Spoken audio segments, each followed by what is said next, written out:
देखो इंसान काम कर करके थक जाता है, तो उसके लिए आपको कम से कम आउटसाइड वो चीज़ इंटरटेनमेंट चाहिए होती है। जो ज़हूर अहमद खोखर साहब है, कफीला के CEO है, उन्होंने हमारे लिए ये टूर्नामेंट अरेंज किया है। तो हम उनका तहे दिल से शुक्रिया अदा करते हैं कि उन्होंने इतना बड़ा इवेंट हमारे लिए अरेंज किया है।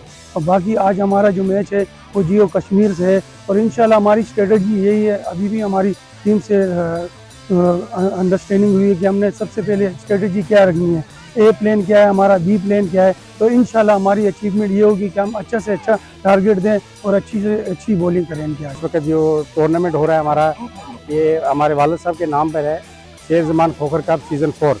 तो 6 टीमें इसमें हिस्सा ले रही हैं। ये दारुस्सलाम सोसाइटी में हो रहा है। इसमें कफीला जानबाज हैं, कफीला टाइटन्स हैं, कफीला लेजेंड्स है, कफीला वॉरियर्स है, और कफीला शहीन है, और कफीला जियो कश्मीर। तो 6 टीमों के मुकाबले हो रहे हैं आपस में। 6 तारीख से 9 तारीख तक है। और हम भी तमाम लोगों से रिक्वेस्ट करते हैं कि यहाँ आएँ और लाइव मैच देखें। बड़ा अच्छा लुत्फ़अंदोज़ होंगे आप लोग। ये एक्चुअली ये मैच कराने का मकसद ये है कि हमने जो हमारी कफीला की टीम्स हैं, कफीला के जो खिलाड़ी हैं, कफीला के जो स्टाफ है, उनको आपस में मोटिवेट करने के लिए कि उनकी हालत बरकरार रहे, और चलो एक साल के अंदर उनको एक एंजॉयमेंट का भी एक मौका मिले। तो दैट्स व्हाई ये टूर्नामेंट हमारे साल कराते हैं।